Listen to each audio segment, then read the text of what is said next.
We're now joined by Syracuse kicker Andre Szymt. He joins us on 365 Sports. And Andre with Paul Catalina, Craig Smoke, and I'm David Smoke. Andre, thanks for your time. Obviously, the kicker position is something that a lot don't get drafted, but you have a tremendous resume. What have you been told are the expectations for you this not this weekend, but next? Well, first of all, hi guys. Thanks for having me. Yeah, I mean, like you said, the kicker position's kind of tough. You don't know if you're going to get drafted or not, but you know, it's kind of hard not to listen to some of the noise. But you know, late round pick to potentially undrafted free agent. You know, anything's a possibility. But obviously, any opportunity I get is going to be I'm going to be grateful for. So what are everybody knows what it's like to be a quarterback. You hear the stories about them going on visits and that. What is it like for a kicker during this time? Yeah, I mean, I think it's a little bit more quiet. You know, I had a workout with the Bears, and that was pretty cool just because I'm a hometown kid from the Chicago area. And it was cool going back there. You know, I grew up watching the Bears as a little kid, so being able to work out their facility and tour and everything was a pretty cool experience. Can you elaborate a bit more on what that's like for a prospect, the tour and the workout, and can you kind of take us through what that day's like? Yeah, I mean, it's pretty surreal. Obviously, your whole college career, you kind of work for this moment, you know, the draft, and to hopefully be able to play on an NFL team and just to be in the position of being at the facility, in the locker room, getting to work out on the field that these guys work out on and play on is a pretty cool experience. Did you play soccer in high school? Yeah, I grew up playing soccer from as little as I can remember, and I only made the switch to my senior year of high school. Did somebody discover you? Did a coach approach you? Did you just give it a shot? How did that go down?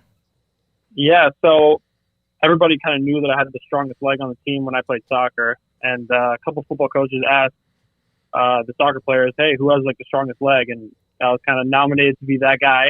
So I kicked the ball around a couple times, and my high school coach noticed. I decided to make the switch my senior year, and the rest is kind of history. So, Andre, one of the big things that you have to do as a kicker is shut everything out. You've been in the ACC. You've played in a ton of big games. Syracuse had a really good year this past year. So you've been in those key moments. How do you train yourself to shut all that noise out? Yeah, I mean, I think a lot of the kicker position is mental. I mean, I've heard other interviews of guys like Justin Tucker say, you know, 90% of it's mental and the other 10% is mental too. So obviously being mentally tough is a huge part of it, and just blocking out the noise and just kind of thinking about, you know, there's a lot going on. So thinking about the things that are going to help the ball go through the uprights is really all that matters. I mean, all your other emotions, whether you're scared or nervous or excited in the moment, you kind of have to put those aside and just think about what's going to help make the ball go through the uprights. How long did it take you to learn to be able to do that? Was that something natural, just blocking it out, or is there like a technique for that? Are you taught a way to block that out? How does that work? I think it's just kind of gifted. You know, I think that's what separates the good kickers from the great kickers is what's between the years. So, I mean, I guess I was just born with it because it kind of came naturally to me ever since I started playing football.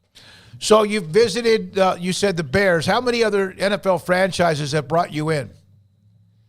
No other franchise brought me in, but a couple franchises came to my pro day up at Syracuse. You know, I spoke with the Rams. You know, I spoke with the Raiders. There were several other teams I spoke to along the process. I was lucky enough to have the Atlanta Falcons staff coach me at the East-West Shrine game, so that was definitely a cool experience there. And go ahead. Oh, yeah, I was just going to say it was a cool experience, and I'm grateful for that. Well, look, we're in Texas, and the most popular team here needs a kicker. That would be the Cowboys. Have they talked to you? Right. My agents talked to them. Okay. Yeah, keep that number on in his contacts list. They do after last year. So I read a story that early on your freshman year, I don't know what game it was, first, second, or third game. It was in September, I believe, and you kicked a 50-yard field goal, or you were lining up for a 50-yard field goal, and I think you made it. And did you say you almost like basically blacked out, that you don't remember much? Yeah, I mean, certain kicks, it'll do that to you during a game. I mean, most notably game winners. And obviously game winners don't feel the same as just an extra point. And the same kind of deal with 50-yarders and deep kicks. It's kind of, you go into almost like a trance. And like I said before, where you kind of just think about those swing thoughts, that the ball your foot almost just intercepts where the ball is on the hold. So, yeah, it's kind of just blacking out and just doing your swing thoughts and what you know how to do. Okay, have you ever played baseball or golf? Yeah, I'm a big golfer. When I heard you guys talking about it a little bit. Yeah, I try to play it. You know what the difference is between hitting an iron and kind of not quite great. It's kind of thin or whatever. But there are times you hit an iron flush. It's like you don't even feel the ball hit your club. Is it that way as well with a kick? Yeah, it's the same exact way. I mean, kind of how you can hit a golf shot off the toe, you can do the same thing quite literally off your toe. And obviously it's going to be not as great of a hit as if you hit it on the sweet spot. But, yeah, I think golfing and kicking is super, super similar. Just like with the swing and the swing thought, kind of same thing. And yeah, I try to use my golf game to help out my kicking game, honestly. So you went to Vernon Hills High School in Illinois. You got a walk-on opportunity at Syracuse. Was there an opportunity elsewhere as a scholarship? Because we understand how the kicking game goes. Very few are offered scholarships out of high school. What was that experience like? Yeah, I mean, it was kind of crazy. I had no other scholarship offer. I had no scholarship offers in general. I was originally committed to Louisville, but then a guy who recruited me there ended up going to Syracuse. And he was kind of the only guy that recognized my talents early on when I was in high school. So I trusted him. I ended up going where he went. And, yeah. So what's it like going from playing soccer your whole life, where you're on the field and you never stop moving, to being a kicker where you have to sit and wait for your shot?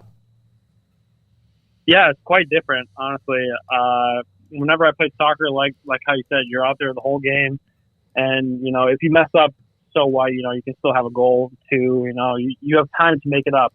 With being a kicker, you don't have many opportunities to mess up. So every opportunity you have to make the most of, and kind of just adds that little bit of pressure to that position. You walked on. So let's just look ahead to next week. It starts a week from today, the draft. And hopefully your number is called, and hopefully somebody does invest a draft pick in you.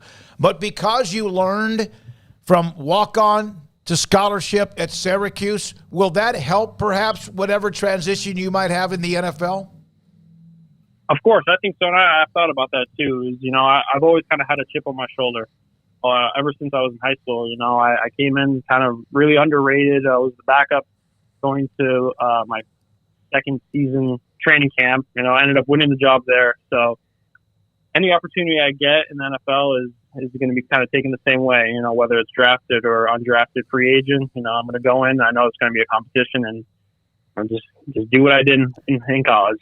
Saw a video of you signing autographs, and some were jerseys that young kids had in the stands. They wanted you to sign the jerseys. What is that like for people to want your autograph? Yeah, I mean, it means so much to me. Syracuse has been so good to me, you know. Spent 6 years here, and the university and the fans have been nothing but supportive. And great fans, I mean, in general. So, you know, I give it up to them, and I wouldn't be here without them as well. Where are you now? I'm in Syracuse, so I'm still training up here. Yeah, are you graduated, or you still have the rest of the semester? How's that going? Yeah, I graduated. So I got my undergrad, and then I just finished my master's right before this past season. Your undergrad in psychology. I would think that's a great degree to have as a kicker. Yeah, I figured I might as well have something that can correlate to my kicking game. All right. Now, where will you be on draft day? Will you be at at the university, or will you be somewhere else? No, I'll be back home with my family. Okay. Enjoy that. Give us some idea about something about you, Andre Szymt, that perhaps only your inner circle knows, that nobody else would know about. Something that's unique, a hobby, a passion, something. Oh, wow. I love guitar. I love playing guitar and golf. I think people don't really know that much about me. I don't like playing guitar in front of many people. It's kind of more just to myself, you know, but it's definitely something that not everybody knows about me. Is that something that kind of helps you relax, decompress a little bit? Yeah, I mean, that's a big thing, that in golf. Like I said, yeah. it correlates kicking game. I mean, those two are probably my favorite things to do, you know, when I have some time off. Okay, so you have a 440-yard par 4. There's a bunker about 250 yards on the left-hand side of the fairway, and there's a creek running alongside of the green on the 440-yard par 4. Tell me what you hit, and tell me how you handle that hole. Okay, so I think I'm going to hit driver off the tee. Obviously, we'll probably drive it, let's say 260. And then what do we have in? Do you have 180 in? Yeah, so 180 in. We got a creek running up right in front of the green, correct? Right, it kind of off to a little pond that runs a creek around the right side of the green, around the back.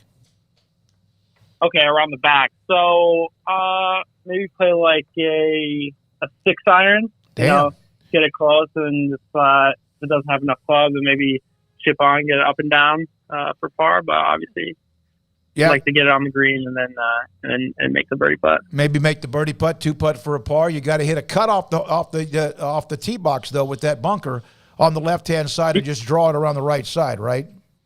Yeah, the drive might be a little bit questionable, but that's the club it's the club I'm working on right now. All right. Hey, Andre, great to have you on. Thank you so much. Appreciate you. Love your personality. Good luck next week wherever you are, wherever you land. Hopefully you get a call no matter what, and we appreciate your time. Thank you. Thank you for having me. It's Andre Szymt, kicker from Syracuse. He won the Lou Groza Award for the best kicker in America as a freshman. I think they went through